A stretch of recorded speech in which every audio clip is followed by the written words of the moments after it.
Terima kasih, Bu Dea. Yang kami hormati Bu Nur sebagai narasumber sekaligus Ketua Dirmiki, yang kami hormati para waket 1, waket 2, waket 3. Kami hormat pula Ibu Kaprodi, Bu Idi, dan yang kami hormati dan kami banggakan juga adalah Bapak Ibu perwakilan dari stakeholder di sini yang sudah rawuh adalah Bapak Disma dari dan Pak Ripai juga dari Dewan Cabang Pormiki Malang, matur nuwun Pak Ripai rawuhnya, dan yang kami hormati pula dari Pak Ilham RSI Aisyah, Ibu Yunita dari RSBN, dan Ibu Dwi dari RS Pantiwaluyo. Assalamualaikum warahmatullahi wabarakatuh. Selamat pagi, salam sejahtera buat kita semua. Pagi ini kita bisa berkumpul dalam forum Zoom ini tidak lepas dari anugerah Tuhan Yang Maha Esa atas limpahan hidayah dan rahmat-Nya kepada kita semua.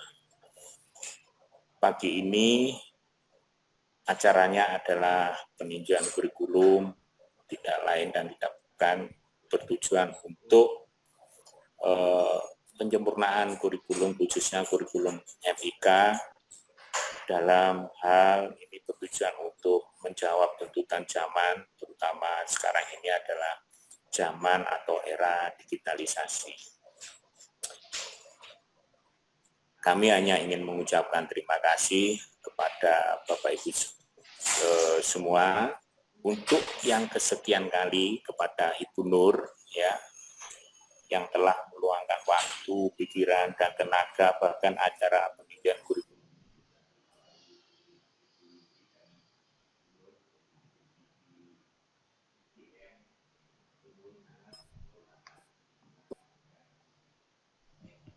Nama Iraya masih Ardi.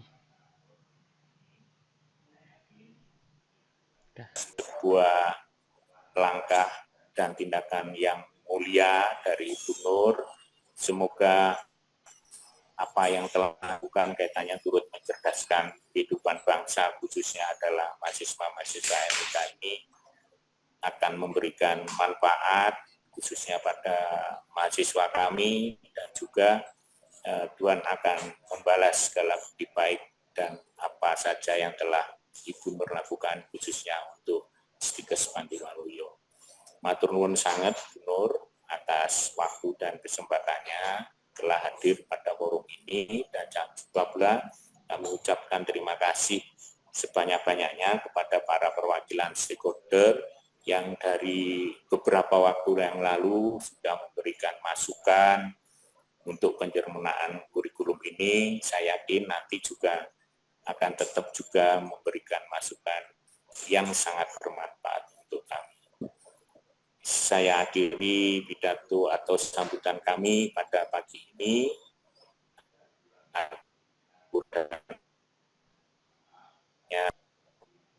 Maaf dan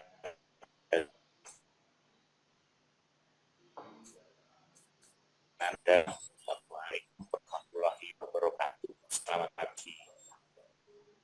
Selamat Bapak Wibowo. Selanjutnya adalah sambutan dari Ketua Akademiki, yaitu Ibu Nuryati SPAM MPH. Layar dan waktu kami persilahkan. Bismillahirrahmanirrahim. Assalamualaikum warahmatullahi wabarakatuh. Waalaikumsalam warahmatullahi wabarakatuh. Selamat pagi, salam sejahtera. Yang kami hormati Ketua Stikes Pantiwaluyo, Pak Wibowo, beserta jajarannya, dan Ibu Kaprodi beserta seluruh dosen dan tim kurikulum pastinya di pagi hari ini, Bapak Ibu yang mewakili dari yayasan, serta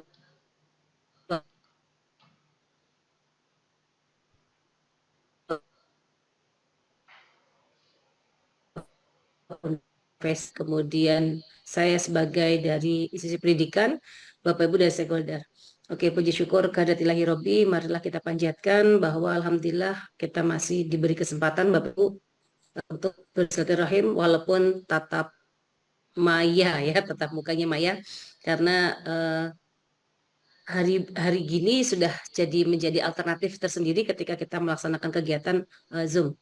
Nah, kemudian kemarin Bu Widi sudah sama Mas Bre ya, sudah pas kebetulan di UGM, kemudian mereka pulang pun tapi rasanya lebih baik dibandingkan jika tahunya hari ini Bapak Ibu. Jadi sudah ini adalah rangkaian kegiatan yang mungkin ketiga atau keempat ya teman-teman sudah merancang, kemudian kemarin sudah dilakukan ke saya, ada beberapa perbaikan, kemudian hari ini harapannya fokusnya adalah menerima masukan dari stakeholder,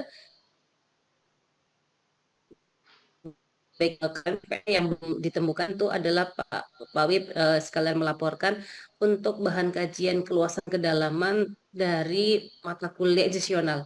Ya, jadi kemarin saya tanya mata kuliah yang dimandatkan oleh Stikes begitu atau mata kuliah wajib untuk seluruh prodi. Nah, itu yang belum atau harus diintegrasikan dengan kurikulum inti sehingga tidak ada lagi disebut kurikulum inti. Kalau sudah digabung dengan kurikulum nasional maka dikatakan itu adalah kurikulum prodi MIK Pantiwaluyo. Begitu. Nah, ini yang harapannya semua turunan dari profil sampai dengan mata itu tertelusur. Nah, kemarin saya sudah berikan lembar kerjanya ke Bu Widi, ini harapannya bisa dipaparkan ya di hari ini. Kalaupun belum selesai nanti tetap sudah ada rangkanya sudah jelas. Mungkin itu Bapak Ibu nanti kita sama-sama berdiskusi, memberikan masukan ya saran sebaiknya bagaimana untuk kedepannya, terutama ada pergeseran atau ada perubahan visi yang kemarin saya tanyakan kenapa kok berubah, atas dasar apa, itu juga harus disesuaikan atau harus ada lampiran surat dan buktinya. Apakah dari Stikes berubah begitu, kenapa kok kita bergeser, yang lainnya mohon nanti mungkin juga bisa ditambahkan atau diperjelas pada pertemuan hari ini. Mungkin itu Bapak Ibu, selamat mengikuti workshop. Semoga kita melaksanakan sesuai dengan harapan dan hasilnya adalah untuk kebaikan peningkatan kompetensi untuk lulusan kita semua. Terima kasih. Saya akhiri. Assalamualaikum warahmatullahi wabarakatuh. Waalaikumsalam. Matur nuwun, kami ucapkan kepada Ibu Nuryati. Oke, saya besarkan. Oke. Bapak Ibu, mungkin saya tidak terlalu detail karena ini kayaknya lebih dari 90 slide yang saya ada, jadi nanti kita akan di poin-poin mana saja yang merupakan penegasan dan kita harus sesuaikan Bapak Ibu ya. Oke, jadi saya lewati Bapak Ibu, kembali kepada Undang-Undang 12 2012 yang memang saat ini kita juga masih menunggu adakah perubahan, apakah juga nanti masif perubahannya begitu ya. Nanti ini kita coba akan tunggu bersama. Tetapi jika kita merujuk pada pasal 4 di Undang-Undang 2012 itu dinyatakan bahwa fungsi pendidikan tinggi mengembangkan sivitas akademika yang inovatif, responsif, kreatif, terampil, berdaya saing, dan kooperatif melalui pasangan tridharma. Rasanya ini beberapa sudah masuk juga di nilai, kalau kemarin 6 apa ya? Atau beda ya Bu Widi ya? Saya agak lupa.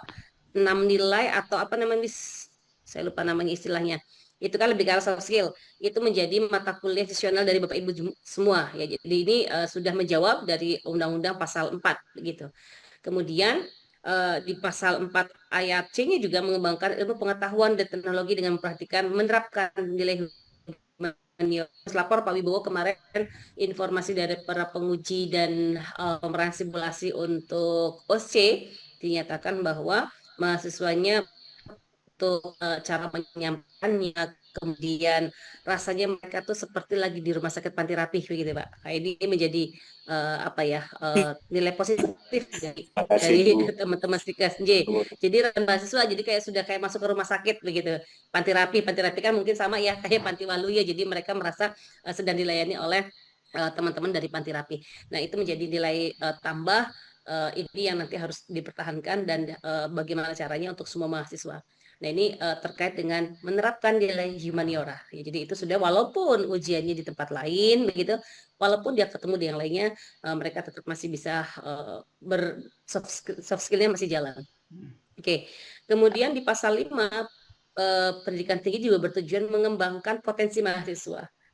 Ini tadi ya kaitan dengan yang OC kemarin, dari mahasiswa belum tahu nih bagaimana sih melayani pasien, pendaftaran dan yang lainnya. Ya, dia juga harus beriman bertakwa pada Tuhan Yang Maha Esa, begitu.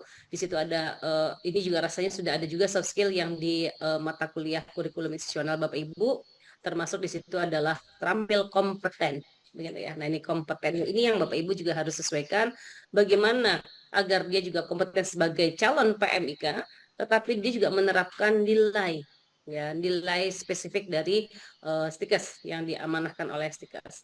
Kemudian dihasilkan lulusan yang menguasai cabang bidang ilmu iptek ya untuk memenuhi kepentingan nasional. Termasuk di sini ada perubahan secara masif biotransformasi ya, transformasi digital begitu yang menerapkan teknologi Bapak Ibu. Nah, sehingga salah satunya adalah perlu adanya penyesuaian kurikulum yang mana untuk terkait dengan elektronik ini kita tingkatkan. Kemudian sampai adanya penelitian dan pengabdian. Sehingga Bapak Ibu nanti mohon keunggulan prodinya apa, kemudian mana bentuknya, upaya dari prodi maupun dari Stikes untuk bisa menghasilkan atau menuju kepada visi tersebut berupa keunggulan. Sehingga nanti kemarin saya sudah singgung ke Bu Widi sama Mas Bre, penelitiannya bagaimana, pengabdiannya bagaimana, labnya bagaimana, dosennya bagaimana. Nanti ini juga menjadi salah satu bagaimana upaya kita untuk mencapai visi, begitu. Kekuatan apa yang kita miliki dan yang akan kita lengkapi, begitu kata kuncinya. Kalau sekarang belum bisa, bagaimana upaya untuk melengkapinya. Oke. Kemudian di pasal 21 masih Undang-Undang 12 2012 bahwa dinyatakan di ayat 2-nya program diploma itu menyiapkan mahasiswa yang menjadi praktisi yang terampil. Ini ya, ditandai dengan salah satunya kemarin ujian OSCE. Memang harus segera OSCE itu karena tadi kita memastikan tidak hanya ujian UKOM yang mereka mencoba menjawab berdasarkan pengetahuan mereka, bagaimana sikap dan keterampilan dari sisi pendekatan pengetahuan, tetapi mereka juga harus hands on, harus benar-benar tampil ujian melalui prakteknya. Yang kemarin alhamdulillah dari dosen UGM dan dari Porbiki, ada 3 kalau nggak salah yang dari Porbikinya. Oke. Di sini Bapak Ibu yang memastikan bagaimana penyiapan dari prodi maupun Stikes untuk menyiapkan mahasiswa menjadi praktisi yang terampil. Adakah dosen praktisi yang kita libatkan? Bagaimana ketika di lapangan selama PKL? Bagaimana ketika penelitian pengabdian dan yang lainnya, Bapak Ibu? Ini demi apa? Untuk menyiapkan praktisi yang terampil. Oke, kemudian di pasal 35-nya disebutkan juga terkait dengan kurikulum. Nah, kata kunci di sini Bapak Ibu di ayat 1. Kurikulum itu merupakan seperangkat rencana dan berisi pengaturan tujuan isi sampai dengan bahan ajar. Sehingga terkait dengan dokumen kurikulum tidak hanya langsung tiba-tiba muncul kurikulum distribusi tiap semester. Semester 1 mata kuliah ini sekian SKS. Tidak. Tetapi mulai dari rencana. Rencananya apa? Itu ada di profil lulusan. Profil lulusan itu peran apa yang harus dikuasai oleh seluruh lulusan. Nah, untuk menguasai peran tersebut, maka dibutuhkan kemampuan apa saja itu di CP, capaian pembelajaran. Ada sikapnya harus bagaimana, keterampilan umumnya bagaimana untuk level D4, keterampilan khususnya bagaimana, yang membedakan STR MIK dengan prodi yang lainnya, ya sampai dengan pengetahuan apa saja yang kita siapkan, kita berikan untuk agar mampu mencapai peran yang disebutkan dalam profil lulusan.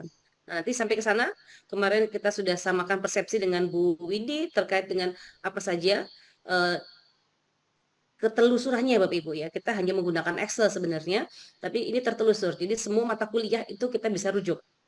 Sehingga kita akan ada kegayutan. Profil 1 itu akan ditempuh oleh, kita sudah menyiapkan mata kuliahnya ABCDE. Gitu ya Bapak Ibu. Dengan kedalaman ini, keluasan ini, kemampuan apa saja sudah ada gitu ya. Sehingga semua mata kuliah, baik kurikulum inti maupun kurikulum institusional itu kita sudah ada ketelusurannya. Oke. Kemudian kurikulum juga wajib dirancang, diimplementasikan mengacu pada SNDikti.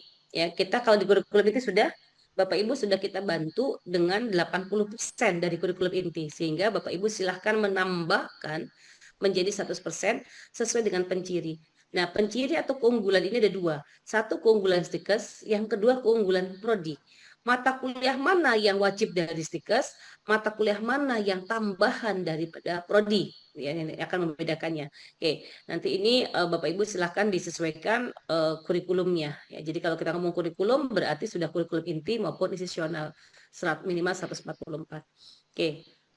Kemudian tujuan implementasi kurikulum itu apa sih gitu ya? Untuk menjamin agar lulusan prodi mampu menyerap ya dan kemudian mengembangkan berbagai pengetahuan, keterampilan sikap dan nilai selama program pendidikan yang pada akhirnya memberikan kontribusi dalam mendorong pertumbuhan industri dan ekonomi untuk menciptakan kekayaan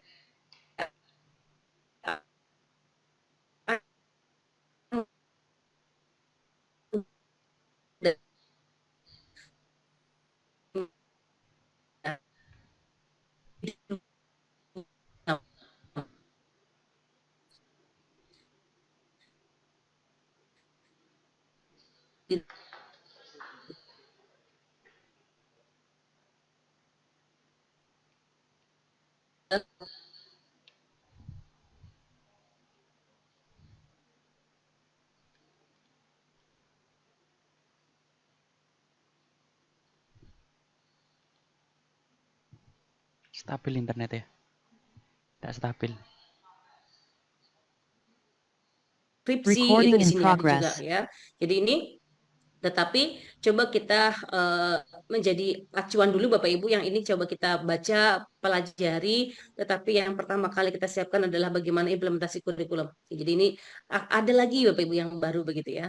Oke, kemudian Bapak Ibu kita samakan dulu. Yang pertama, apa yang kita siapkan di kurikulum itu untuk menghasilkan apa sih? Ya, karena kita kurikulumnya rekam medis, maka kita akan menghasilkan lulusan PMIK yang dia juga mampu atau kompeten dalam 7 kompetensi ya. Di sini Bapak Ibu sehingga nanti kalau Bapak Ibu cek kembali adakah yang belum masuk pada kompetensi PMIK yang kita siapkan dalam mata kuliah yang kita siapkan dalam PKL, yang kita siapkan dalam ujian ya. Karena kalau UKOM sama terkait dengan OSCE, kita juga mengacu pada di sini gitu ya. Kita mengacu pada kompetensi PMIK.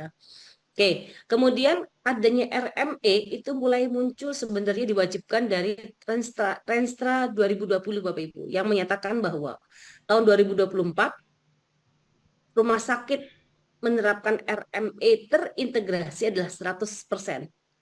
Oke. Nah, Bapak Ibu sekarang lagi menyiapkan kurikulum 2023.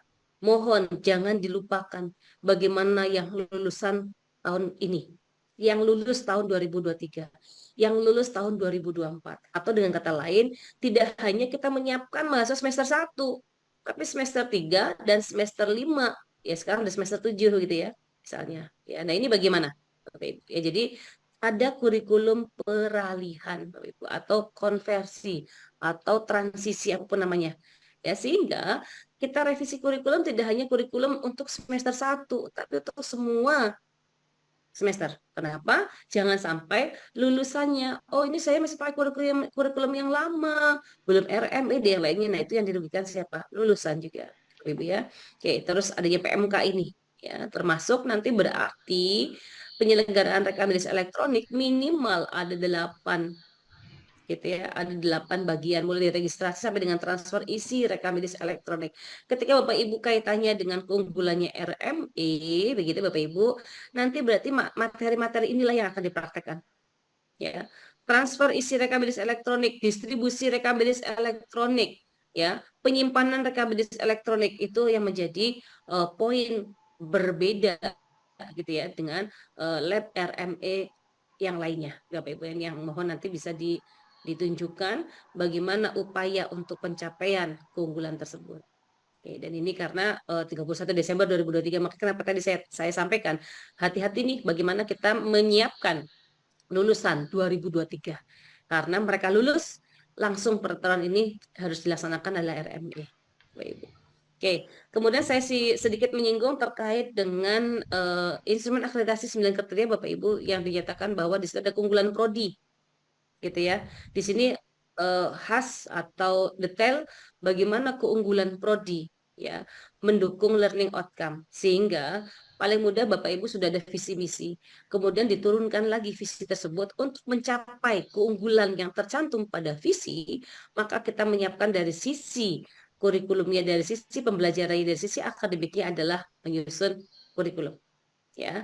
Nah, dalam kurikulum tersebut berarti ada capaian pembelajaran, keunggulan dan yang lainnya, mana yang menunjukkan keunggulan, serta jangan lupa bagaimana roadmap penelitian pengabdian Bapak Ibu, sehingga antara keunggulan yang ada pada kurikulum ini harus diintegrasikan juga dengan penelitian pengabdian. Ya, Bapak Ibu ya, tidak sendiri-sendiri. Berarti penelitiannya terkait dengan keunggulan prodi. Kinerja dosennya mana, kinerja mahasiswanya mana, pengabdiannya dan penelitiannya mana yang terkait dengan keunggulan daripada prodi. Nah, ini yang nanti setelah kurikulum disahkan begitu selesai, maka langkah selanjutnya adalah penyesuaian roadmap penelitian dan pengabdian sampai dengan tugas akhir atau skripsi mahasiswa. Berarti skripsi mahasiswanya lebih ke arah kepada mengarah kepada keunggulan daripada prodi yang ada pada visi. Oke, kemudian pada hari ini kita sudah melibatkan nih di 6.6 gitu ya, butir terkait dengan keterlibatan pemangku kepentingan. Oke, dalam evaluasi pemutakhiran kurikulum, sehingga mohon masukan Bapak Ibu stakeholder ya dari internal maupun eksternal menyatakan bahwa saran evaluasi pemutakhiran apa saja ya yang nanti akan dicatat oleh tim daripada prodi ini, tim kurikulum ya, usulannya apa, masukannya apa, kemudian bagaimana tindak lanjutnya ya, sehingga nanti mohon masukannya, semua yang diundang berkenan untuk memberikan masukan, dan mohon nanti ada dokumennya Bu Widi ya, apakah nanti menggunakan Google Form atau bagaimana, karena ini daring misalnya, atau yang luring itu bisa menuliskan, atau yang lainnya monggo. Kalau paling memungkinkan enak sekarang pakai Google Form gitu ya, memberikan masukannya apa, ini visinya, kemudian profilnya apa, begitu disampaikan, kemudian nanti memberikan masukan. Apa saja memberikan masukannya, nanti setelah itu baru Bapak Ibu daripada prodi menindaklanjutinya. Misalnya ada masukan dari stakeholder yang menyatakan ada muatan RME, begitu. Karena bagaimana, kemudian Bapak Ibu menindaklanjutinya sudah ada mata kuliah RME, gitu ya. Atau misalnya terkait dengan etika atau terkait dengan PKL dan yang lainnya, nanti Bapak Ibu memasukkan itu kira-kira sudah ada belum di kurikulum yang Bapak Ibu susun, gitu ya. Oke, dan selanjutnya terkait dengan kesesuaian capaian pembelajaran dengan KKNI level 6, ya KKNI 4. Oke. Ketepatan struktur karakteristik termasuk RPS Bapak Ibu. Mohon RPS-nya ya. RPS-nya menggunakan template yang sama dari Stikes ya, tetapi berisi capaian pembelajaran mata kuliah atau capaian pembelajaran yang dimandatkan pada mata kuliah tersebut. Nah, mohon satu lagi adalah integrasi hasil penelitian pengabdian. Paling mudah begini pertanyaannya yang dari untuk ngeceknya. Pada pertemuan keberapa di mata kuliah tersebut yang bukti integrasi hasil penelitian? Ada nggak yang suruh membaca referensi hasil penelitian Bapak Ibu? Ada nggak dari hasil atau dari data atau sampel dari penelitian Bapak Ibu digunakan untuk studi kasus mahasiswa pada mata kuliah tersebut, sehingga akan terlihat pada pertemuan keberapa, misalnya pada pertemuan kelima mahasiswa studi literatur terkait dengan hasil publikasi penelitian dosennya. Pada pertemuan ke-10 misalnya mahasiswa praktek menganalisis dari sampel penelitian Bapak Ibu, begitu. Itu ya Bapak Ibu ya, itu muncul pada RPS. Oke. Sekaligus persiapan ketelusuran Bapak Ibu integrasi penelitian pengabdian. Ya, jadi tidak hanya untuk kita menyiapkan akreditasi, tapi sebenarnya tadi loh, ini kita akan menyiapkan terkait dengan kepakaran dosen. Dosen tersebut pakarnya apa, maka ngajarnya, mengujinya, membimbingnya, penelitian pengabdiannya ke arah sana, ya. Oke. Kemudian Bapak Ibu bisa menambahkan, atau ini semoga sudah punya buku-bukunya, ini bisa kita download saja Bapak Ibu, MBKM, Panduan Magang Pendidikan Tinggi, Petunjuk Teknis Fasilitasi dan yang lainnya. Nanti Bapak Ibu bisa lihat gitu ya, bisa baca kembali. Kemudian yang kita pakai untuk kurikulum inti sementara ke ini Bapak Ibu. Ya, Panduan Penyusunan Kurikulum Pendidikan Tinggi era 4.0 sama yang terkait dengan mendukung MPKM. Oke, Bu Widi sudah melaksanakan mencoba draft untuk kurikulum. ya, mengadopsi dari kurikulum inti. Nah, hari ini tambahkan dengan visi keilmuan, ya, keunggulan prodinya, analisis kebutuhan pasar dari Bapak Ibu stakeholder. Ya, kalau ada tracer study, pakai tracer study. Ya, nah dari situ semua untuk apa? Untuk menghasilkan profil lulusan. Sehingga nanti mohon disepakati, profil lulusannya samakah dengan yang tertuang pada kurikulum inti kita pakai atau perlu kita tambah? Kalau perlu kita tambah, pertanyaannya dari saya adalah apakah peran tersebut wajib dikuasai oleh seluruh lulusan? Ya, kalau mau tambah silahkan. Oke. Kemudian untuk menghasilkan profil lulusan atau peran seperti profil lulusan maka dibutuhkan capaian pembelajaran. Capaian pembelajaran kemampuan tadi ya. Kemudian dari kemampuan tersebut butuh materi apa saja sih di bahan kajian. Baik Ibu ya. Nah, implementasinya atau perencanaannya ada di RPS. Oke. Sebenarnya kita seperti itu. Nanti ada tahap A hari ini dan mungkin beberapa hari ke depan kita masih tahap A ya. Menetapkan profil, kemudian CPL-nya, kemudian sampai dengan bahan kajian, keluasan, kedalaman, bobot mata kuliah sampai dengan SKS, penetapan bobot SKS, kemudian habis itu distribusi mata kuliah per semester. Ya, sehingga kenapa kok itu ada mata kuliah prakteknya misalnya? Oh iya karena ini. Hitungannya kenapa kok 2 SKS? Oh iya karena ini Bapak Ibu belajar yang bisa telusur.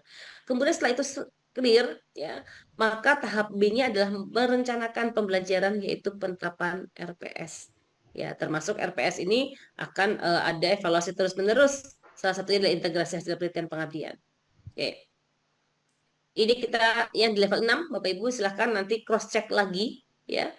Kemampuan kerja, pengetahuan serta kemampuan khususnya Bapak Ibu dari yang di 4 baik kurikulum inti maupun kurikulum sesionalnya itu kita harus setara dengan level KKNI 6. Yang mana memiliki kemampuan kerja, mampu mengaplikasikan bidang keahliannya dan memanfaatkan iptek pada bidangnya dalam penyelesaian masalah. Ya, lebih ke arah problem solving. Kemudian dia menguasai konsep teoritis pengetahuan tertentu secara umum dan konsep teoritis bagian khusus dan bidang pengetahuan tersebut secara mendalam. Ya, makanya di sini ada kedalamannya. Kenapa kedalamannya? Kemarin Bu Widi tolong deh kurangin atau hindari atau minimalkan yang level 2. Ya, karena di sini secara mendalam, lebih dalam lagi dibandingin level D3.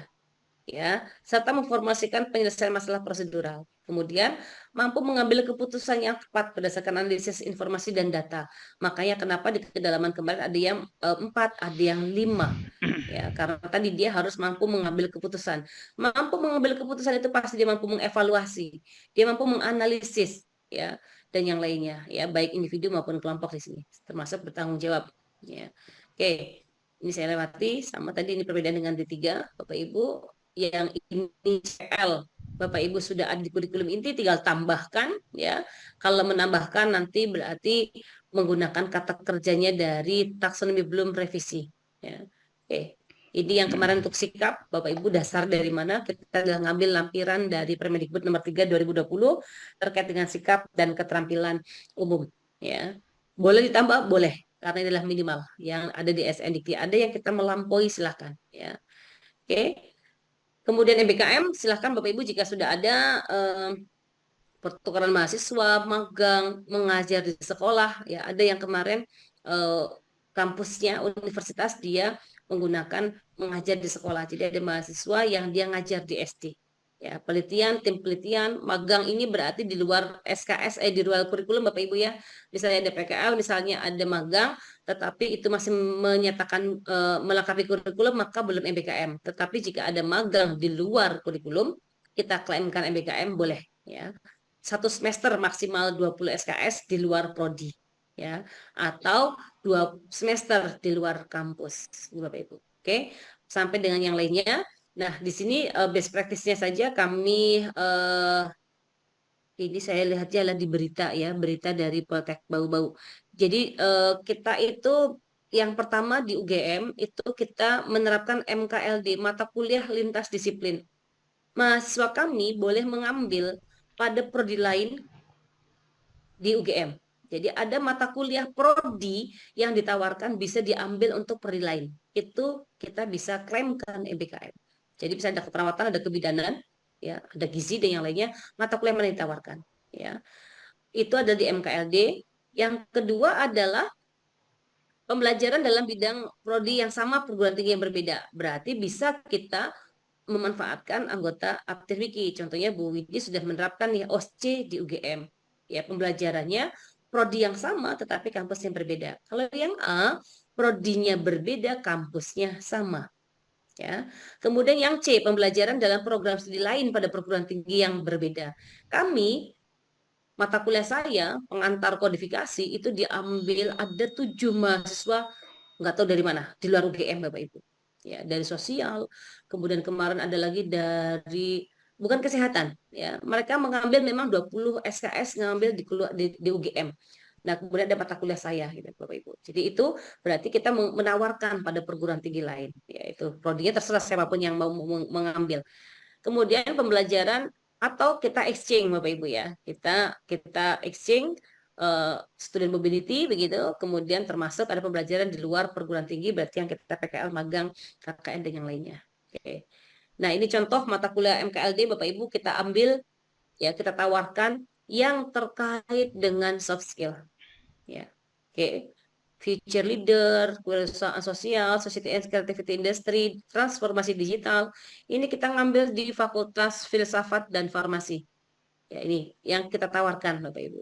Oke, kemudian contoh student exchange dari masa kami juga yang di Taiwan, kemudian ada di Singapura dan UK.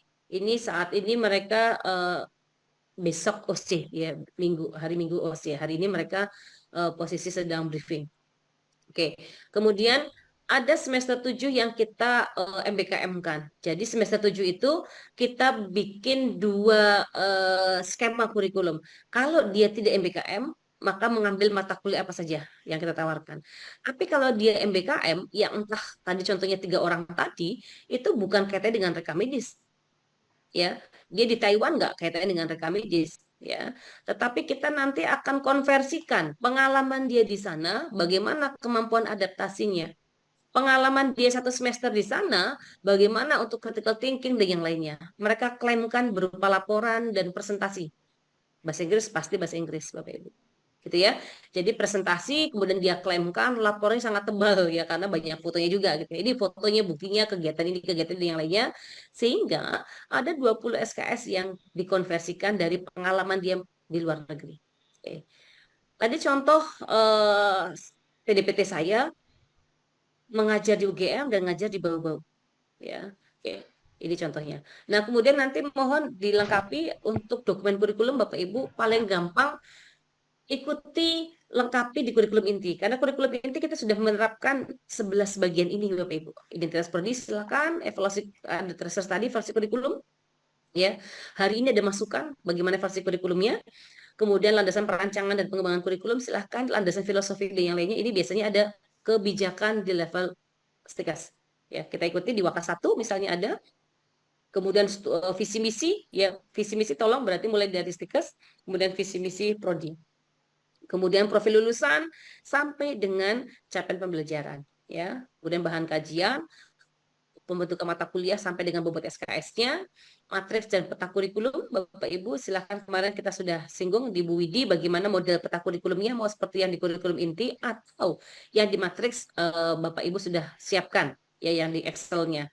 Sampai dengan RPS, kemudian bagaimana rencana implementasi hak belajar maksimum 3 semester di luar prodi, jika menggunakan, jika tidak ya sudah, gitu ya. Sampai dengan manajemen dan mekanisme pelaksanaan kurikulum, bagaimana STMI-nya, bagaimana MONEF AMI-nya, bagaimana terkait dengan GKM-nya atau gugus mutu atau apapun namanya, ya, bagaimana pelaksanaan kurikulum ini kita juga evaluasi. Oke. Untuk gelar silakan Bapak Ibu, kita masih menggunakan dari kesepakatan tahun 2020 ya, RMIK, oke. Kemudian terkait dengan profil lulusan nanti bisa pakai ini Bapak Ibu ya. Nanti mohon masukannya. D4 itu sebagai analis rekam kesehatan elektronik ya. Kemudian auditor kode klinis, manajer unit kerja rekam medis, dan analis informasi pelayanan kesehatan. Dari 4 ini Bapak Ibu, apakah masih perlu ditambahkan? Kalau tambahkan apa? Atau jika tidak ditambahkan, kita tetapkan mana keunggulan prodinya pada profil berapa. Ya, nomor 1, nomor 2, nomor 3, atau nomor 4, atau nomor 1 dengan nomor 4 tadi misalnya kaitannya dengan IT, gitu ya. Oke, kemudian di kurikulum inti seperti ini Bapak Ibu, jadi kita menambahkan sikap, ya, membuat keterampilan khusus, membuat pengetahuan, dan menambahkan, ya, keterampilan umum. Keterampilan umum kita ngikut. Keterampilan umum kita ikut di lampiran SNDT. Ya, sikap kita ikut tapi tambah 2. Ya. Nah, Bapak Ibu bisa menambahkan. Ya, jadi nanti tolong juga ini ada datanya. Dari kurikulum macet ini ya? ada berapa sikap, kemudian Bapak Ibu menambahkan berapa. Ya, silahkan. Sampai dengan keterampilan umum. Misalnya tadi yang terkait dengan penciri keunggulan dari Panti Waluyonya. Itu untuk mewujudkan sikap atau keterampilan umum atau khusus dan yang lainnya, ya. Oke, di matriks ini di kurikulum itu sudah ada, Bapak Ibu tinggal lengkapi untuk semua mata kuliah, ya. Profilnya apa, kemampuan apa yang harus diberikan agar mencapai profil, ya, itu di CP. Kemudian bahan kajian apa saja yang harus diberikan ke mahasiswa agar mencapai kemampuan CP, ya. Oke, kemudian kedalamannya sampai dengan mata kuliah. Ya, ini nanti dilengkapi. Kemudian hitung SKS kemarin juga sudah dipraktekkan Bu Widi. Ada kekurangan dan yang lainnya kita coba revisi lagi. Ternyata sudah benar. Nanti mohon dicek apakah ada perubahan lagi dengan hitungan kemarin ya Bu Widi ya. Kita sudah coba kemarin hitung secara kasar sampai dengan rumusnya kita sudah siapkan. Oke, kemudian sampai dengan seperti ini ya. Berapa teori, berapa praktek, Bapak Ibu, sampai nanti ada berapa total teori dan praktikum. Ya. Nah, ini adalah untuk yang D3, ini yang D4. Bapak Ibu silahkan. Misalnya di kebijakannya pendidikan agama, Pancasila dan kewarganegaraan itu dipisah, silahkan dipisah. Gitu ya Bapak Ibu ya. Ini kemarin kita memberikan ruang kepada anggota, ya silahkan jika memang menjadi kebijakan internalnya bahwa Pancasila 2 SKS, kewarganegaraan 2 SKS, silahkan. Ya, asal tadi saya pesan berarti hitungannya harus tertelusur 2 SKS itu dari mana hitungannya, gitu ya. Misalnya ada lagi saya memindahkan Bu pendidikan agama dari semester 1, silahkan Bapak Ibu. Kurikulum itu hak prerogatif perguruan tinggi. Tetapi kita mengacu kepada kesepakatan asosiasi atau kesepakatan prodi sejenis. Untuk apa? Agar lulusannya setara begitu. Agar lulusannya walaupun di mana-mana sama minimalnya. Oke. Kami di UGM pun Bahasa Indonesia agama itu sama kewarganegaraan kita ada di semester 5 atau 6 Bapak Ibu. Kenapa? Karena itu untuk mendasari mereka MBKM. Ya, MBKM semester 7. Maka kita berikan kemampuan MKDU itu di semester 6 misalnya. Itu silakan ya menjadi kebijakan masing-masing. Tetapi kita sudah kita sudah menyesuaikan dengan apa yang ada di kurikulum inti. Untuk urutan silakan disesuaikan ya, disesuaikan dengan kebutuhan, disesuaikan dengan kebijakan setempat. Oke, termasuk jumlah SKS-nya harus bisa ditambahkan sesionalnya. Penambahan itu bisa mata kuliah baru, bisa juga menambahkan SKS, Bapak Ibu. Menambahkan SKS dari mana? Dari bahan kajian dengan menambahkan kedalaman, ya, atau menambahkan CP. Itu kemarin sudah disimulasikan di Bu Widi juga untuk bagaimana caranya, ya. Oke, ini sampai dengan peta kompetensi. Ya, silakan. Berarti kalau seperti ini maka seluruh mata kuliah muncul, Bapak Ibu. Ya. Oke. Kemudian kita sudah selesai kurikulum inti, kita sudah share kepada teman-teman anggota, muncul ini Bapak Ibu. Muncul lagi panduan penyusunan kurikulum pendidikan tinggi vokasi. Sama catatan khusus, mohon nanti Bu Widi kalau belum punya ini juga di-download gitu Bapak Ibu ya. Kemudian pelajari lagi, tanyakan ke Wakasatunya, apakah kita juga harus menyesuaikan ini Bapak Ibu? Silakan. Jadi saya kembalikan kepada masing-masing perguruan tinggi. Kami di UGM pun juga tidak semuanya mengadopsi. Karena kami ada aturan juga di UGM, ya Bapak Ibu ya. Ditambah lagi tadi yang MB26 bahwa CPL itu terintegrasi ya, itu lebih pusing lagi. Jadi saya kembalikan hal seperti itu kepada kebijakan masing-masing perguruan tinggi ya. Oke, ini hak prerogatif. Kemudian tidak ada disebut kurikulum nasional gitu ya Bapak Ibu ya. Tetapi yang ada adalah hal yang wajib dipenuhi adalah CPL yang ditetapkan sebagai ketetapan nasional atau kesepakatan asosiasi Bapak Ibu di sini ya kata kuncinya. Oke, ini beberapa isian dari buku tersebut Bapak Ibu nanti bisa dibaca. Tahapannya di sini adalah analisis konsideran. Nah, kalau kita mau mengimplementasikan dengan kurikulum inti bisa menggunakan tahapan ini Bapak Ibu. Yang pertama analisis konsideran ya. Terus model dan desain, konstruksi dan prauji sampai dengan tahap evaluasi. Kita lihat di analisis konsideran. konsideran ini Bapak Ibu paling mudah adalah kita akan melihat CPL sebenarnya. Ya, dalam rancangan panduan kurikulum pendidikan vokasi tersebut tidak terstate profil lulusan, ya karena kita sudah MBKM gitu Bapak Ibu, tetapi CPL Bapak Ibu. Nah sehingga tetap kita akan melibatkan profil lulusan, tapi kita juga tetap melibatkan capaian pembelajaran, sehingga nanti konsideransinya adakah tambahan, perubahan, atau kita tetapkan keunggulan tersebut pada profil yang mana. Kemudian CPL-nya, oke CPL dari kurikulum inti sudah banyak, inilah kita yang tambahkan menjadi institusionalnya, itu dan konsideran. Ya, kemudian di situ kita juga merancang, Bapak Ibu ya, tahap perancangan kurikulum. Kemudian kita juga, dan ini sudah ya, kita juga melihat bagaimana terkait dengan model. Ya, sini sebentar. Nah, nanti bisa Bapak Ibu tambahkan ini saya nggak wajib. Silakan, ini di kurikulum tidak ada. Tetapi Bapak Ibu ketika dari waka satunya, oke kita mengembangkan, menambahkan, maka mohon ditambahkan gitu ya. Jadi kita sesuaikan lagi apakah ada tabel ini. Sangat bermanfaat, pasti bermanfaat Bapak Ibu. Karena kita akan melihat keterampilan khususnya apa, pengetahuan yang mendasari atau yang menghasilkan keterampilan khusus apa saja. Ini akan lebih mudah memetakannya Bapak Ibu. Sehingga untuk pengetahuan kita juga kuat ya. Kalau yang di kurikulum yang lama itu keterampilan khususnya yang dikuatkan, pengetahuan sebagai pendukung. Tetapi kalau yang baru yang di panduan kurikulum pendidikan vokasi itu kita ada materi seperti ini. Untuk menghasilkan KK1 maka dibutuhkan pengetahuan apa saja. Itu Bapak Ibu ya. Jadi ini ada versusnya. Oke. Kemudian tahap model desain ini kita lihat di sini Bapak Ibu, model desainnya kita tunggal ya, karena di pendidikan tinggi vokasi macam-macam ya.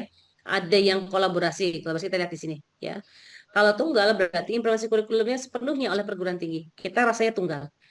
Kolaborasi itu kita ada kurikulum ya oleh perguruan tinggi dan sebagian kecil oleh pemangku kepentingan lainnya. Jadi ada pelaksanaan kurikulumnya dia di lapangan. Jadi yang sistemnya kalau misalnya perguruan tinggi yang dia di industri gitu ya Bapak Ibu ya. Jadi ada satu semester berapa semester dia di industri kerja gitu ya. Nah nanti baru di situ CPL-nya apa ya. Kemudian sistem ganda berarti di kurikulum yang didukung oleh luas oleh pemerintah dan industri. Ya kita tetap masih di sistemnya tunggal. Oke. Oke, desain kurikulum silahkan mau tetapkan Bapak Ibu dari kebijakannya apakah substansinya itu berpusat pada substansi pembelajar, ya subject centered design, atau learner centered design, atau problem centered design. Silahkan. Ya, kemudian ada pra, uji, dan konstruksi. Ya, nanti dilihat di sana Bapak Ibu. Nah, yang kolom kanan ini P sikap KKKU ini adalah CPL atau CP ya, kemudian diturunkan menjadi bahan kajian dari mata kuliah dengan RPS, kita cek kembali ya apakah sudah RPS ini apakah evaluasi apakah sudah mencapai CPL-nya. Oke, ini Bapak Ibu termasuk pengetahuan dengan bahan kajian ya nanti ini. Nah, yang saya mau tahapkan ini sini aja tahap evaluasi kurikulum Bapak Ibu. Di sini Bapak Ibu kita akan ada evaluasi dokumen kurikulum. Nanti mohon atau ini model, contoh model Bapak Ibu ya silahkan. Mungkin ada perubahan contohnya mata kuliah rekam medis. Manajemen rekam medis sekarang menjadi manajemen rekam medis hybrid. Ya, berarti apa itu perubahannya? Ada perubahan usulan dari misalnya kurikulum inti nasionalnya. Ada penambahan misalnya mata kuliah institusional karena apa? Karena ini adalah mata kuliah wajib oleh Stikes misalnya, gitu ya. Atau ada mata kuliah ada tambahan RME, kemudian ada masukan dari stakeholder, gitu Bapak Ibu. Mau kapan mulai berlakunya? Itu mohon ada lampiran ini ya, termasuk ketika ada perubahan visi misi juga ya.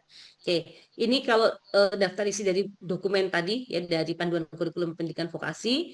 Kemudian pertanyaan saya ada di slide terakhir ini Bapak Ibu nanti sama-sama melihat tadi sebenarnya sudah beberapa saya sudah sampaikan yang intinya adalah kurikulum inti itu baru 80%. Ya, dan itu merupakan minimal ya. Silakan perguruan tinggi prodi mengembangkan, memperkaya sesuai dengan keunggulan masing-masing. Bapak Ibu. Oke, mungkin itu Bu MC tadi mana ya? Bu Dea, terima kasih.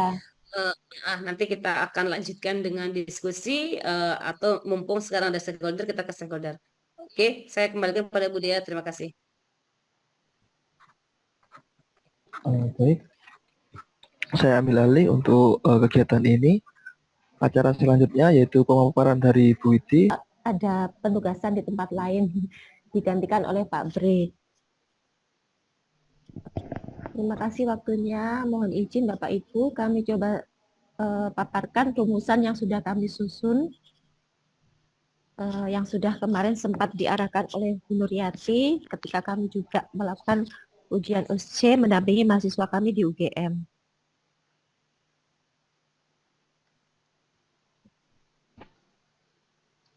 Jadi sesuai dengan arahan yang tadi sudah Bu Nur paparkan, untuk kurikulum kita berlandaskan pada salah satunya secara internal adalah visi misi Stikes dan visi misi prodi, di mana untuk visi dari Stikes Pantiwaluya ini adalah menjadikan pendidikan tinggi kesehatan yang menghasilkan tenaga kesehatan yang profesional, unggul, berkarakter, nilai-nilai misericordia, dan mampu berkiprah di tingkat internasional pada tahun 2040.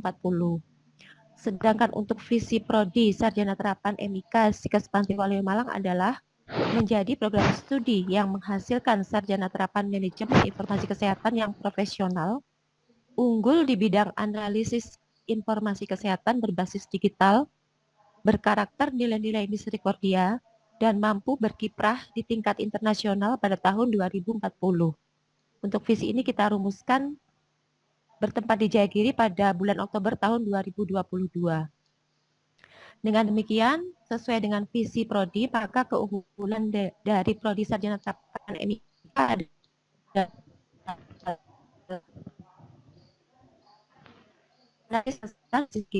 karakter dan media.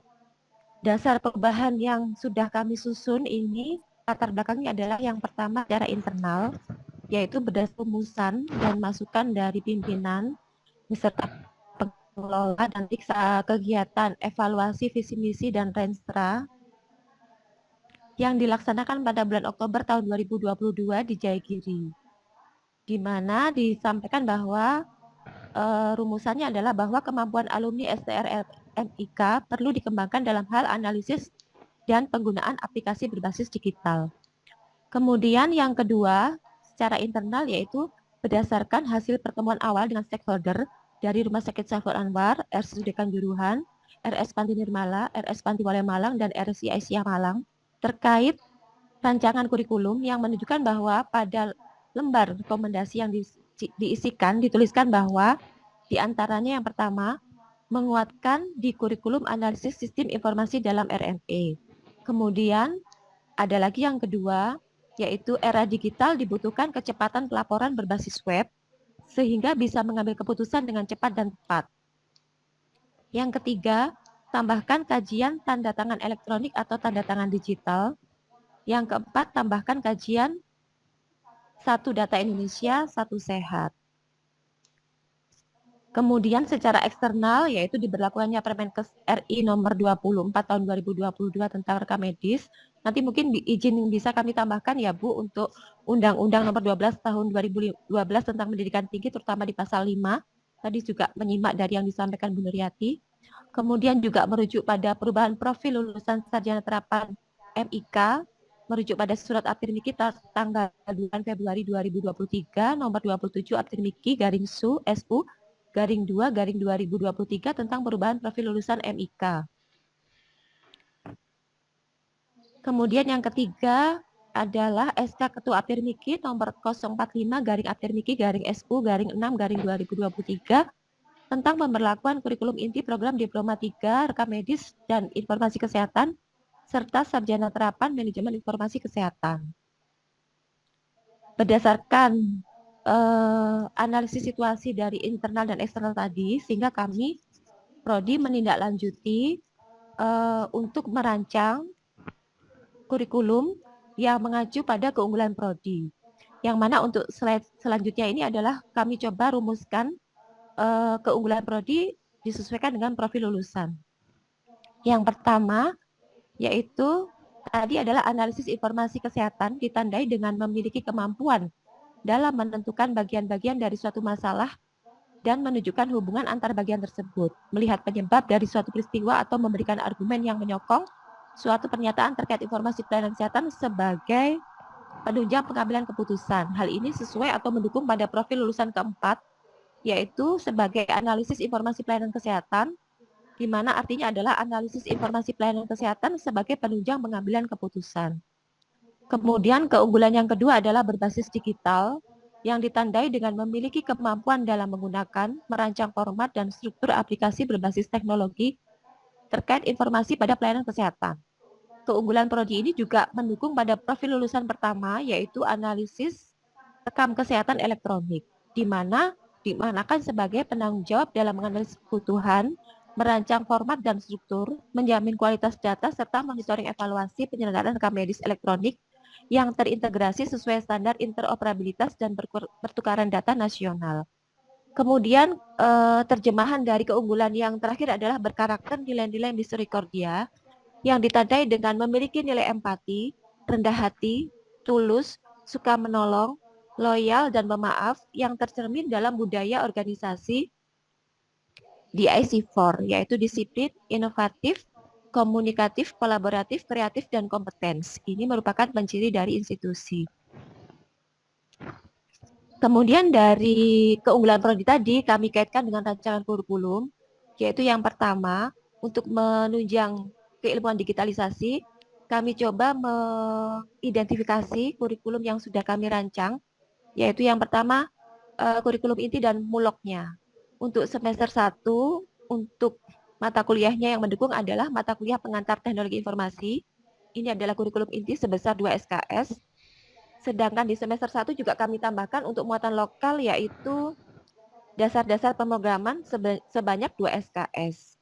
Kemudian di semester 2 ini ada mata kuliah inti yang kita kembangkan, yaitu MK aplikasi perangkat lunak rekam medis di Fasiankes, yang semula 2 SKS, kurikulum inti kami kembangkan, kami tambahkan 1 SKS, kurikulum sehingga menjadi 3 SKS.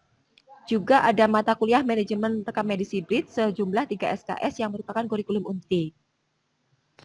Untuk menunjang profil atau keunggulan digitalisasi, ini juga kami tambahkan muatan lokal di semester 2, yaitu mata kuliah desain formulir berbasis elektronik sebanyak 2 SKS. Kemudian di semester 3 ada mata kuliah inti, yaitu MK algoritma dan pemrograman sejumlah 2 SKS. Di semester 4 kami juga mengembangkan mata kuliah inti, yaitu basis data sejumlah 2 SKS jadi 3 SKS, kemudian juga ada keamanan dan perlindungan data dari 2 SKS menjadi 3 SKS. Kemudian di semester 5 ada mata kuliah inti, yaitu analisis dan perancangan sistem informasi kesehatan sejumlah 3 SKS, dan mata kuliah pertukaran informasi kesehatan sejumlah 2 SKS. Yang keseluruhannya adalah mata kuliah kurikulum inti yang mendukung keunggulan digitalisasi. Untuk semester 5 kami di muatan lokal menambahkan mata kuliah basis data 2, karena sebelumnya di semester 4 ada basis data kurikulum inti, yang di semester 5 ini sejumlah 2 SKS. Kemudian di semester 6 ada mata kuliah manajemen proyek RME sejumlah 3 SKS, mata kuliah inti, dan di semester 6 ini kami tambahkan muatan lokal, yaitu mata kuliah pemrograman web 1 sejumlah 4 SKS. Di semester 7 secara kurikulum inti tidak ada mata kuliah yang mendukung untuk keunggulan digitalisasi, tapi kami tambahkan di muatan lokal semester 7 yaitu mata kuliah pemrograman web 2 sejumlah 3 SKS dan mata kuliah kewirausahaan sejumlah 2 SKS. Sehingga dari keunggulan digitalisasi ini kita peroleh sejumlah 21 SKS mata kuliah inti yang mendukung, dan terdapat 3 SKS mata kuliah inti yang kami kembangkan, dan kami tambahkan 15 SKS muatan lokal. Sehingga SKS mendukung untuk keunggulan digitalisasi secara keseluruhan terdapat 39 SKS. Kemudian untuk keunggulan prodi kaitannya kurikulum dengan kemampuan analisis informasi, di sini untuk semester 1 sesuai dengan kurikulum inti ada bahasa Indonesia 2 SKS, bahasa Inggris 1 SKS, bahasa Inggris 1 2 SKS, konsep dasar rekam medis 2 SKS, agama dan Pancasila masing-masing 2 SKS. Di sini untuk kemampuan analisis informasi kami tambahkan muatan lokal spiritualitas misericordia sebanyak 2 SKS, yang mana tadi sudah kami sampaikan di awal, ini memiliki nilai-nilai humble, loyal, bertanggung jawab, beserta budaya organisasi. Kami harapkan juga bisa mendukung untuk kemampuan analisis informasi yang diberikan, termasuk kejujuran.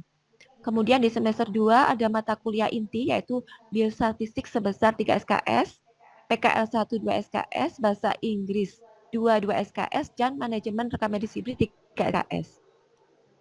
Kemudian di semester 3 ada mata kuliah statistik Fasiankes 3 SKS, PKL 2 SKS, perencanaan strategis di UKR MIK 3 SKS, etika profesi dan hukum pelayanan kesehatan 2 SKS.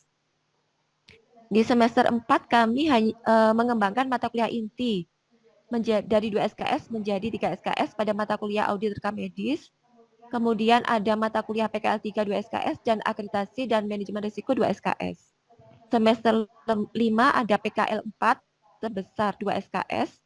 Dan di semester 6 selain epidemiologi, PKL komprehensif, metodologi penelitian kesehatan, kami menambahkan muatan lokal biostatistik 2 sejumlah 3 SKS untuk mendukung keunggulan analisis informasi.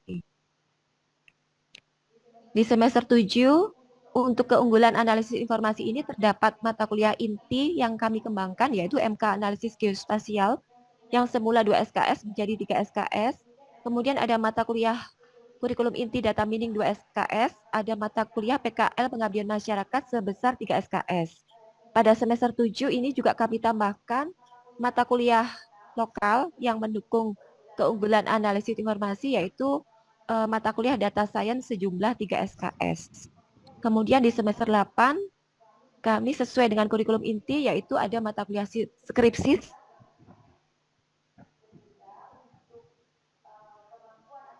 keunggulan analisis informasi yang mendukung pada profil 4 ini kami memiliki SKS inti sejumlah 62 SKS, SKS pengembangan sejumlah 2 SKS, SKS muatan lokal sejumlah 8 SKS, sehingga secara keseluruhan SKS pendukung untuk keunggulan analisis informasi ini berjumlah 72 SKS.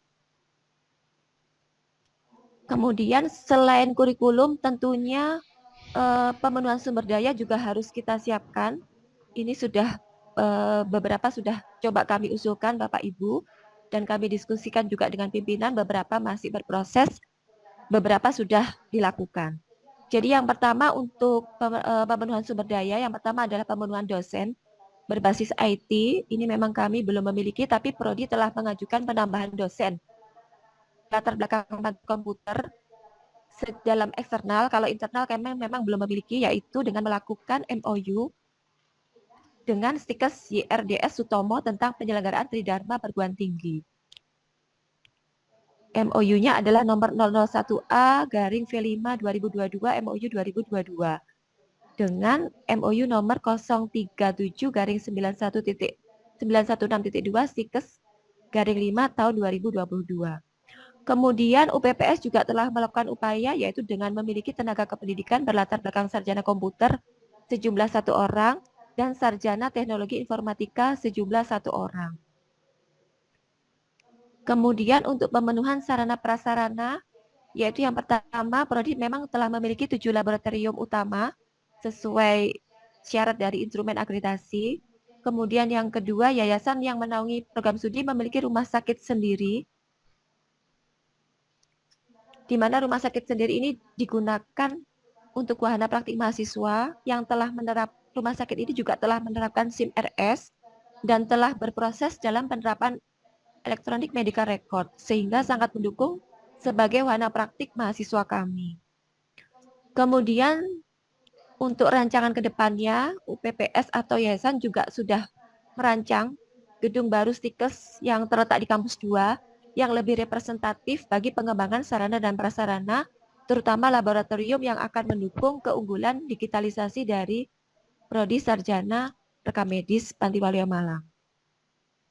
Kemudian yang keempat, program studi telah berproses untuk bekerjasama dengan pengembang IT di area regional Jawa Timur, yaitu masih berproses tapi belum ber-MOU, jadi masih proses bekerjasama, yaitu dengan SIM RS Kansa. Sehingga dari rancangan tadi, ini coba kami paparkan apa yang telah kami rumuskan. Untuk semester 1 ini terdiri dari 19 SKS, yang 7 adalah mata kuliah inti, dan yang 2 adalah muatan lokal, yaitu dasar-dasar pemrograman dan mata kuliah spiritualitas misericordia. Kemudian di semester 2 ini terdapat 6 mata kuliah inti dengan 1 mata kuliah pengembangan yaitu aplikasi perangkat lunak untuk mendukung keunggulan digitalisasi dan 1 muatan lokal yaitu desain formulir dasar dan elektronik. Sehingga total SKS di semester 2 ini ada 20 SKS. Untuk di semester 3 ini terdapat 8 mata kuliah, keseluruhannya adalah mata kuliah inti, jadi kami tidak merubah apapun di semester 3 ini, itu sejumlah 19 SKS. Kemudian di semester 4 ini kami menambahkan mengembangkan mata kuliah inti sejumlah 3 mata kuliah yaitu keamanan dan perlindungan data yang semula 2 SKS menjadi 3 SKS. Kemudian basis data juga kami kembangkan dari 2 SKS menjadi 3 SKS, yaitu dengan menambahkan pada distribusi praktikum yang semula 1 kami tambahkan menjadi 2, basis data juga semula 1 menjadi 2, juga dengan audit rekam medis yang semula 1 menjadi 2, dengan juga menambahkan bahan kajian. Kemudian di semester 5, ini kami menambahkan mata kuliah lokal yaitu basis data 2 sejumlah 2 SKS. Sehingga total di semester 5 ini ada 20 SKS. Kemudian di semester 6 ini kami menambahkan 2 muatan lokal dari kurikulum inti, 5 kurikulum inti yaitu yang pertama biostatistik 2 sejumlah 3 SKS. Kemudian yang kedua adalah pemrograman web 1 sejumlah 4 SKS. Sehingga total SKS di semester 6 ada 20 SKS. Kemudian semester 7 ini kami memiliki 2 mata kuliah kurikulum inti, 1 mata kuliah inti yang kami kembangkan yaitu analisis geospasial untuk mendukung kemampuan analisis dengan menambahkan 1 SKS pada distribusi praktikum. Kemudian kami juga menambahkan mata kuliah lokal yaitu data science untuk menambah kemampuan analisis sejumlah 3 SKS dengan sebaran teori 2 praktikum 1. Kemudian kami menambahkan pemrograman web 2 untuk mendukung keunggulan digitalisasi dengan sejumlah 3 SKS dengan teori 1 dan praktikum 2. Kemudian kami juga menambahkan mata kuliah kewirausahaan sejumlah 2 SKS untuk mendukung juga profil digitalisasi. Dan yang terakhir di semester 8 ini kami tidak menambahkan mata kuliah apapun, jadi tetap dengan skripsi sejumlah 6 SKS.